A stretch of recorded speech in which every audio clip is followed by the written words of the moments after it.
Hi everyone, welcome to the latest AMA with co-founder CEO Nico and myself, Dan. For those of you who might have missed it, last week we kind of put a call out for questions to ask Nico about the last season that we've had on Sorare and what we can look forward to next season.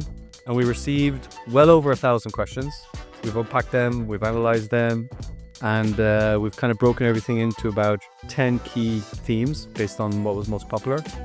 And in the next 30-40 minutes, we'll be digging through it and publishing this online, translated in all the key languages, and we await your excited feedback. So, Nico, do you want to say hello? I want to say hello. I want to say to shout big thanks to the community because the level of engagement we've seen with, as you said, more than 1,000 questions is a testament to the passion, to the engagement, to what's going good, and also to the things that we need to improve. So I'm very excited to do it, and thank you for having me. Thank you for having me, Nico, these last 4.5 years. Okay, great. Well, let's kick straight into the main topic, which we've seen a lot anyway. It was no surprise. This was about classic cards, classic cards utility, fun, value, rewards, a lot of that. So essentially, first question is, what's Sorare's current thinking about classic cards and our long-term thinking as well? I think there's a lot to say and lots to do, and that's the main focus that we have right now. And for the launch of the new season, we want to make sure that we do it right with the OGs, with the people that believe in us, with the people that have lots of discounts, and that sometimes can feel that it's not as fun as before, that it's not as rewarding as it has been at some point. And so I'm very excited to share that number one, we want to bring more utility, and we have very exciting stuff that we are testing right now that we're gonna improve for the summer launch. The arena is one of them, so you can think about it as like small rooms, big cash prizes, and utility for classic cards. It's not a mirroring of the in-season mods that we have for now, but we believe it's going to be super fun and super rewarding. And so if you attach to that a cap format that everyone knows here, I think that can make some very, very interesting developments for classic. Yeah, just thought, so the arena, at the point of this video going out, we'll have tested our first game week. Yep. We announced this is a test format, just kind of how we launch and ship things first. Yep. It's our way of working now, which is being very successful. And yeah, but the scope of arena, where it could go, is pretty big. Okay, great. That sounds exciting. We also had some questions connected with classic value, if you like. In season versus classic, introduced new market trends. We had some questions asking if we could ensure a certain level of value for classic cards next season. So I think what's important for us and what is realistic and doable and staying true to our DNA and our promise is utility for classic cards. You know that one of the key differentiators we have with other games and Web2 games is the fact that you can keep your cards and play your cards across the season, and that will remain true forever. So that's very important. And predictability in terms of value is also something that is important. And I think the addition of the in-season mode brought something that is very valuable to the whole ecosystem here. Then once that this has been said, and there is also something that is not realistic as an expectation, is the fact that all the cards will keep their value over time. And this is just not possible. There's no other company, there's no other Web3 game that can do that, because economically it's not working to align the interests of the card holders, the company, and so on, right? So, but what is important again is to have predictability and to have utility, right? That being said, there are stuff that are also important to me in addition to that, and notably the fact that the scouting elements, the fact that you have discovered the young star that is exploding, can be rewarding again in the ecosystem, and through gameplay and marketplace incentives, there are ways to do that, and so we'll share more as the season launch approaches. But this is something I believe that is very important to have fun in this ecosystem. ecosystem. Great. I'm excited for the scouting announcements. We also had some questions connected to this. We've seen a lot of kind of theories on how burning mechanism could work in Sorare. Are we exploring anything for classic cards in football next season? Thank you for bringing that, because this is something that I wanted to touch that is very important as well. When you think about value over time, you need to have the proper mechanisms in your economy to make sure that you can reach the predictability points that I was mentioning earlier on. And I think having the sinks mechanism, as we call them in game economy, are important. And so I think burning in the sense of truly destroying the asset is not something that is true to our DNA of having premium cards, working with top IP, developing limited edition cards, and all this effort that we are making to go into sports culture, to go into culture in general through the cards. That being said, I think that sealing, which is doing the same effects that burning, but with a smarter approach, I believe, is something that we've been exploring with MLB, and that has lots of potential, and that we will probably expand in the coming months in order again to reach this effect that we want on the game economy. Nice. And for anyone who's unfamiliar with seeding and how it was launched in MLB, what we're exploring on football is essentially this idea that you can seal your cards in kind of a cool, transparent wrapping. And in return for sealing a group of cards, you get boosted rewards. Mm-hmm. Okay, great. Thanks, Nico. So to summarize on all your questions around classics, for next season, we're exploring multiple facets of utility. So essentially sealing, arena, and where the arena could go is super ambitious and will offer really engaging, exciting utility for classic cards. And we're also going to develop a core classic competition structure that offers a deeper gameplay. So initially exploring cap modes. Let's move on quickly to the next few questions. Before moving on, then just one thing, like with Arena, you can also imagine something that is more social. Whether you go with your friends and have fun with your friends in a small room, basically. So this is something we haven't mentioned, and this is something that is in our minds design-wise. Yeah, in our initial announcement and also in kind of follow-up discussions, we haven't really touched on matchmaking and where we could go with that. And that'll kind of come after the test. But as Nico said, we see your feedback and we agree. The matchmaking part of Arena is kind of core to the enjoyment of the feature, and everyone loves defeating a friend and taking stuff from them. Yes, for sure. Okay, let's move on quickly. We had a few more deeper gameplay questions. The first one, we had a lot of people asking about flexible deadlines. So for those of you who may have seen, we ran them for midweeks around the kind of core Champions League competitions. No, we are not exploring flexible deadlines as a permanent feature for next season.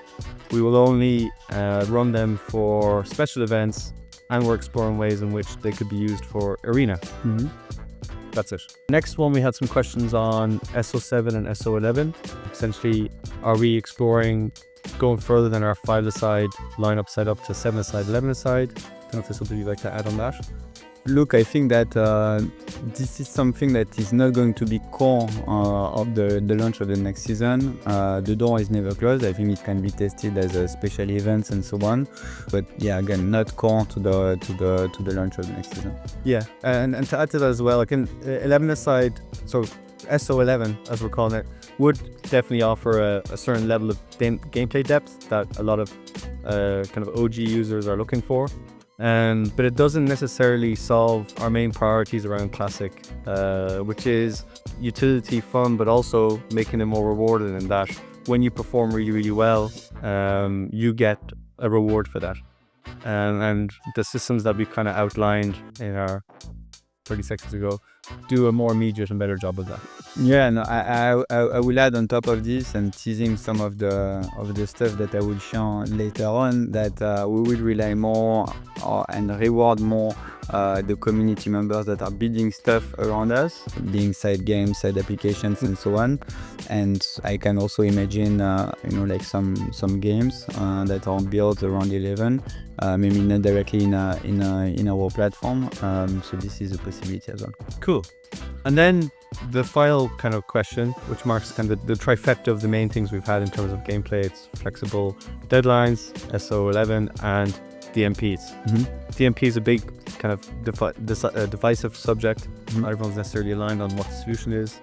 Are we exploring anything? So I think that the main focus for the team has been to bring more functionality in the Compass team by bringing more kind of analytics, and so we've partnered with Sorare inside to give predictions within the Compass team, and I think that's a move in that direction, like trying to prevent DNPs, and I think there are other things that we are exploring, like bench, for instance, that it's in, I would say, in the consideration phase, and I let you expand on this maybe. Yeah, it's in the consideration phase, and what we're considering is essentially something where it's a strategic and gameplay decision. So if you do decide to swap a player in, you're sacrificing essentially something in return. It's not just a win-win situation.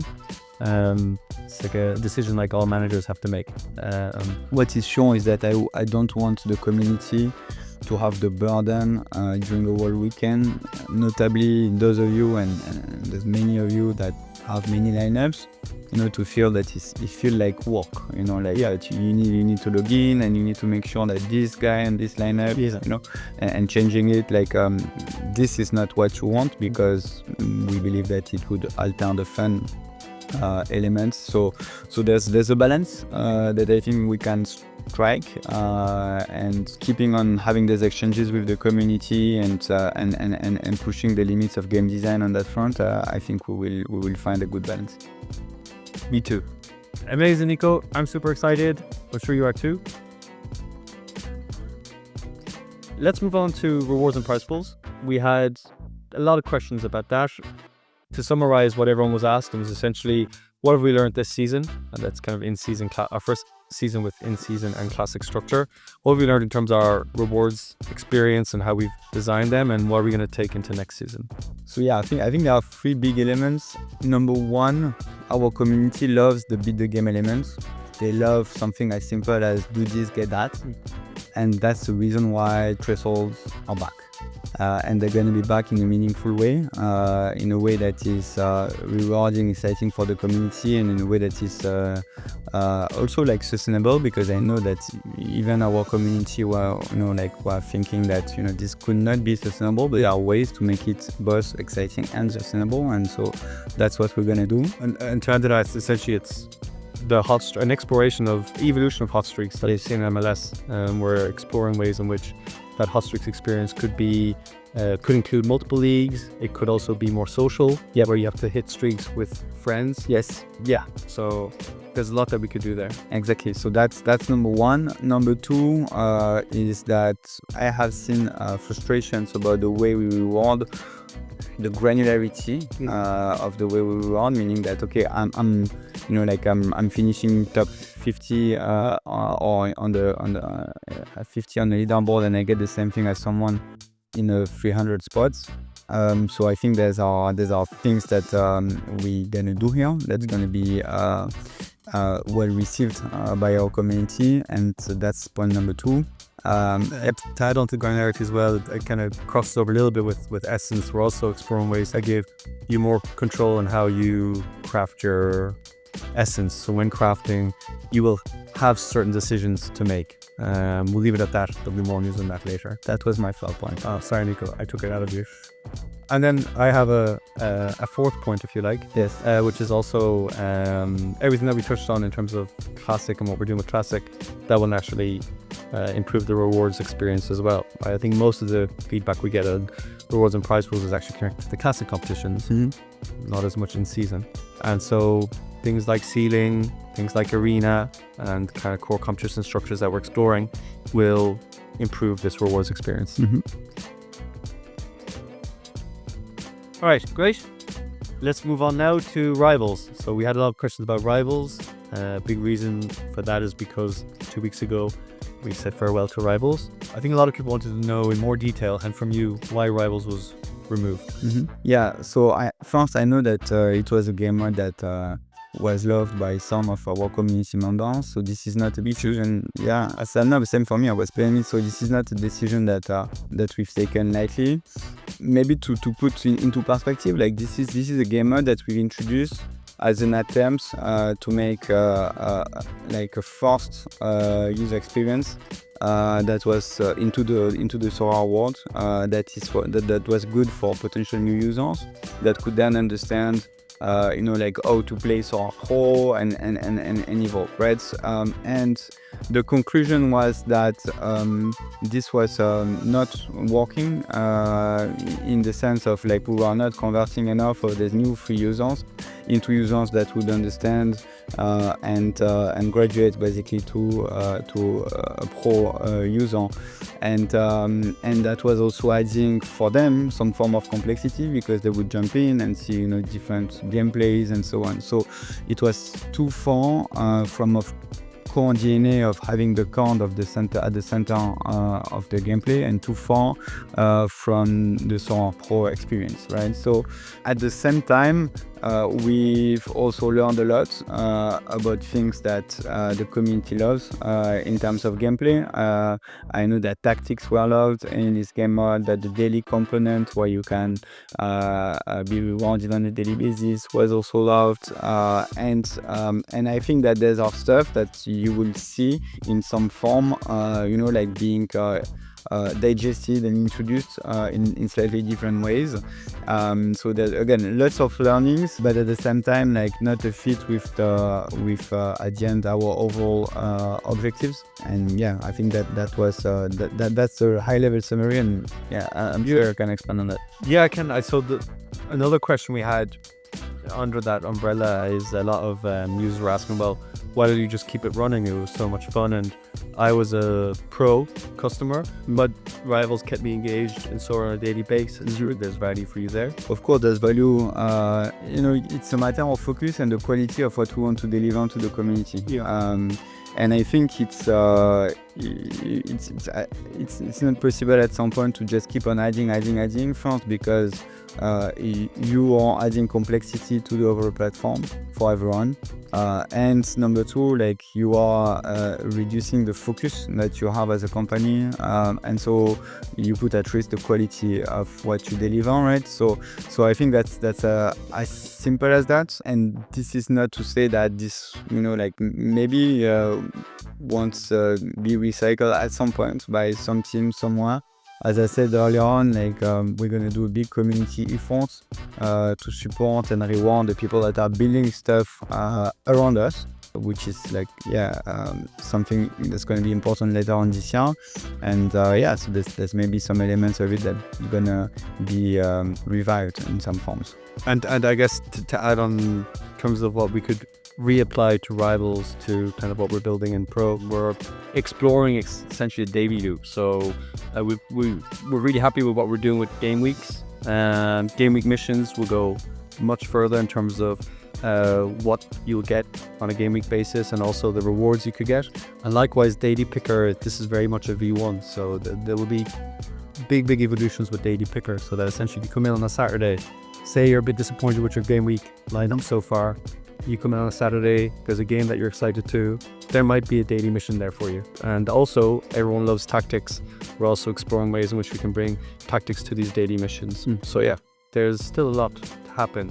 I'd also like to add that there was, I guess, maybe certain core users or people who used to play Rivals were a little bit underwhelmed with what the common gameplay beta offered. I think it's important to highlight that this game what you see, essentially, the version of the game you see isn't built for you, and it's also a beta. Why it might sound harsh saying not built for you, I just mean the core concept of what we focused on was very much an onboarding flow and having the core constructs of the game right. But we do have an end game in mind. There's a kind of a championship concept in mind. Graduation process to being a limited user. Yeah, graduation process where from day one, essentially the if you like, the memo from Nico is super clear on what he wanted us to achieve with common gameplay.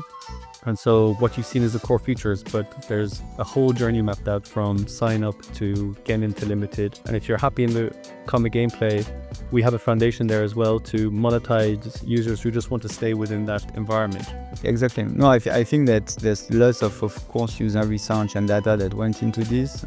Some elements that I found, notably the fact that users get attached to the accounts, even the common accounts. So that's a big learning. And so we wanted again to put our core DNA, which is called ownership, at the center from the beginning of the onboarding and first-time user experience. And also, of course, that's, we want to reward all the managers that are free to play, the managers that are pro users, the managers that perform well in a single day, on a single week, on a single month, the managers that play well with their friends. So it comes with different forms, but that's our mission. And we want to make every sponsor a manager and reward them in our platform, which is not always the case in the real world, where managers are under the far critics more often than anything else. So yes, lots of thoughts went into this, and I think the direction is clear. And as you said, it's a beta. We want to build it with the community, and it's gonna be like in a very different place in a few months for the summer. Yeah, and also I think in terms of rewarding, to highlight on that, we also want to reward different ways in which you're playing the game. So if you're a big collector, we'll do more for collectors, and if you're someone who's very heavy on the market and into trading and stuff like that, there'll be ways to reward you for that. So kind of that's part of our main core principle in the company, is putting managers at the heart of everything we do. Yep. And you'll see it more in the product, and you'll see it more in the branding. Yeah, and you're right to bring the market, because you'll see more in the gameplay elements, but also in the marketplace development. Yeah, true. Moving on, we've also had a few questions about just OG users, loyalty, how we foster loyalty and trust. I think it's a good moment to kind of say that the last 1.5 to 2 years has been a period of very intense building, and through that we've had to quickly improve elements of our communication and balance this kind of essentially it's Jekyll and Hyde. We have to build really, really quickly and also maintain a certain level of consistency to our users, which isn't always doable. What I can say is what we achieved last year has really set Sorare up for success, and it's provided a lot more solid foundation in terms of how often we need to, if you like, improve or evolve on the gameplay we're offering. So for now, since last year, I think we've really improved our communication. We communicate core gameplay changes within the 2 identified windows, which is start of the year, kind of January, February, June, July. We do videos with me. We do these AMAs with Nico. So I hope that the effort is clear to kind of the more OG users, that like a lot of this content that we're making, it's probably less important to new users. A lot of this stuff that we're doing is for the core community, for the community. So I hope that kind of addresses certain elements of concerns about how we communicate and how often we do it. We had other questions then as well in terms of like, how often do we actually think about our loyal OG users who've been there for a while and what we can do for them. We'll share more about this later on. And I hope the product team won't kill me for saying this. Maybe I'm not allowed to say it. But we're also exploring ways in which we can touch on making Sorare more rewarding, introducing kind of loyalty programs for our most engaged managers. One of the things we're exploring or scoping is when you come back at the start of the new season, you're welcomed with a reward box that's kind of reflective of your previous accomplishments. We're going to move on now to another question. We had a good few people asking us about Sorare's financial state, if you like. I'm wondering if there was a certain level of transparency that we can share with them on that. Yeah, I mean, there's, of course, we can share some stuff, like others that we can't because there's some competitive considerations where like we cannot open the books totally in the way that I would like to do it. But number one is that we have renegotiated all the deals that we have with all our main partners. So it's a considerable amount, of cash that we have saved. It's very simple. Like in 21, 22 until beginning of 23, we had to take the market because we want to build a giant, and we needed to build these partnerships. And so there's no regret about this. I think that was the right strategic move for the company. Some of these deals, we bought them at a price that was not sustainable because that was driven by the hyper speculation that we've seen. So it was a big premium, and so like the whole world was bidding on these deals, and it was not sustainable. And so we are very lucky to have very loyal partners that understand the brand vision, and that that stuck with us, double down with us. And so today we have we have the probably one of the biggest biggest portfolio of partners, more than 300, and we won the best product also for them and for the communities, right? But this has been absolutely critical for us to put us in a much better place than where we were 2 years ago, right? Yes. And that being said, like, it's Sorare is a company that, last year, if you look at the console on the marketplace, we sold for primary and secondary, it's more than 100 million. Right, so by any metric, when you look at Web3 use case, Web3 gaming, like we're at the very top of the leaderboard. So it's not saying that everything is perfect. It's far from this situation. We discussed that, but we are in a place where, again, like we are very solid in terms of numbers. We are very solid in terms of partnerships.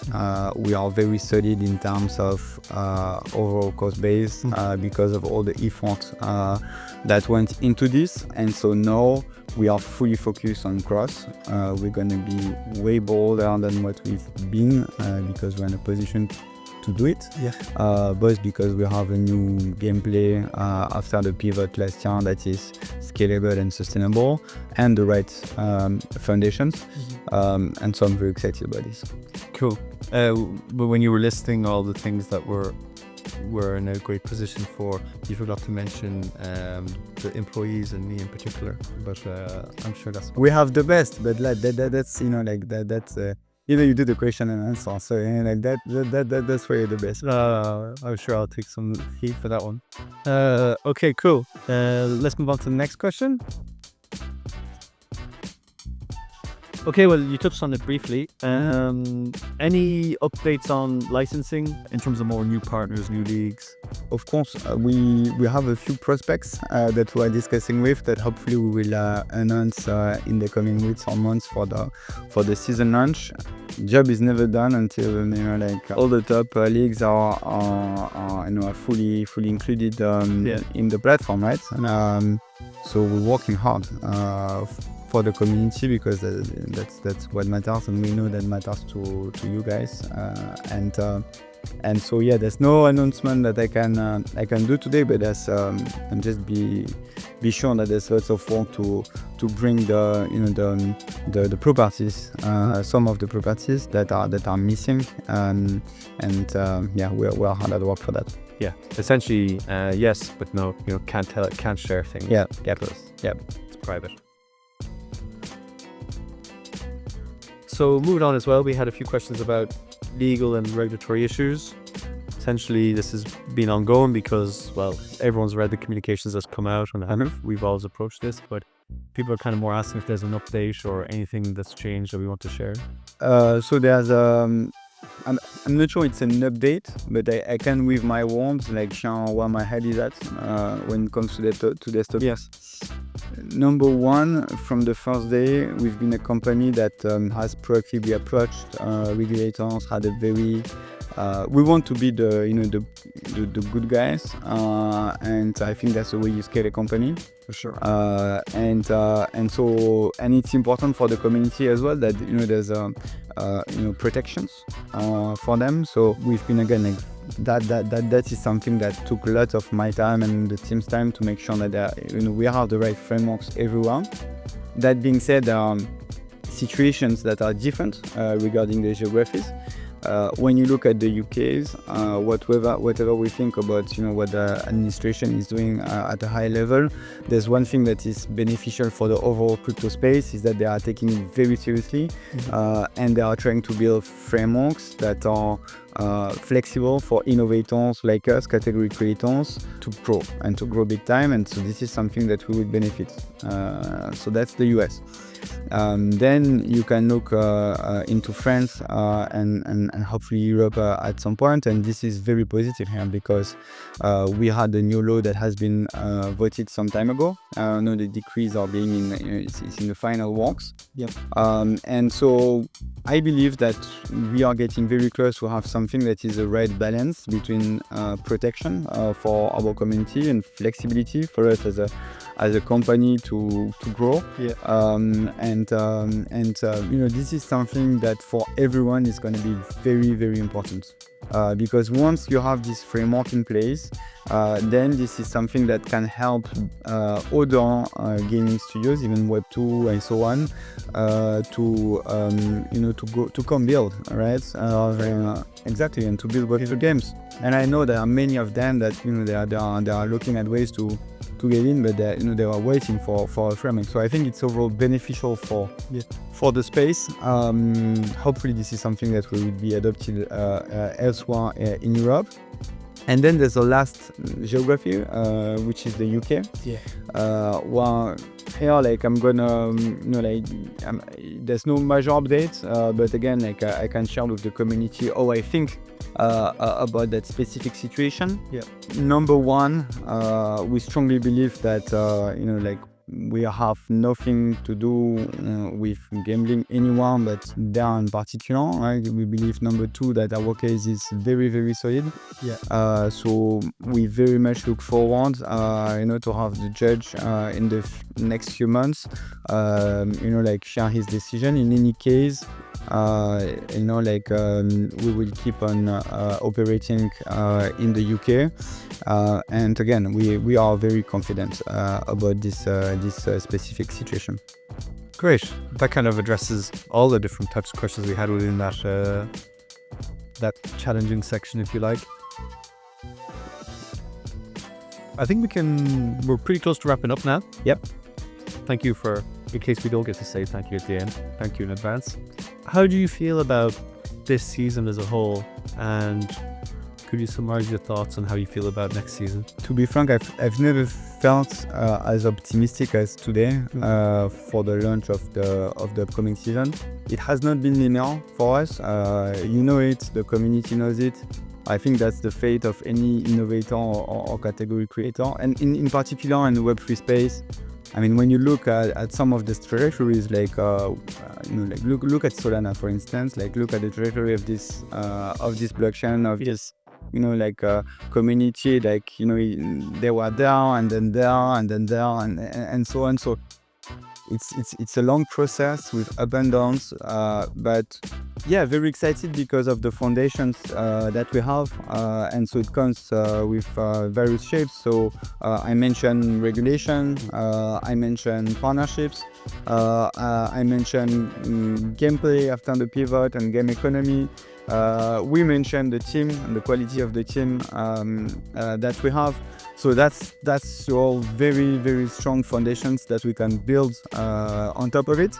So that's my first point. My second point is very specifically about the summer launch. I'm very excited because we have stuff for the community that has been here for a long time, that are as rewarding as they have ever been, and I think that there's lots of confidence. I think that comes because of this, because that has been my and the team big focus.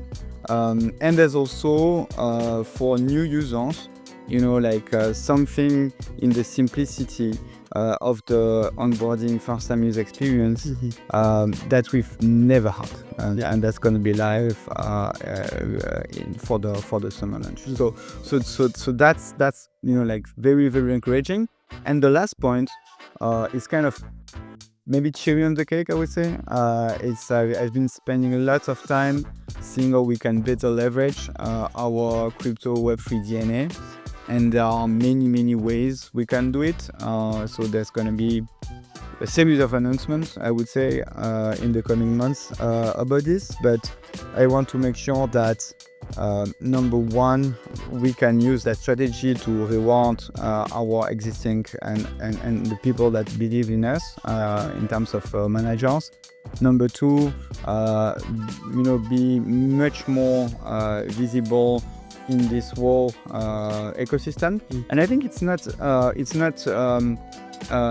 coming in opposition of the overall marketing and product strategy, like to cater to more and more sports fans. It's just like there's a subsection of sports fans that believe that digital property and true ownership is matters, and we want to be there for them, and we want to have a product and experience and marketing strategies that cater to them.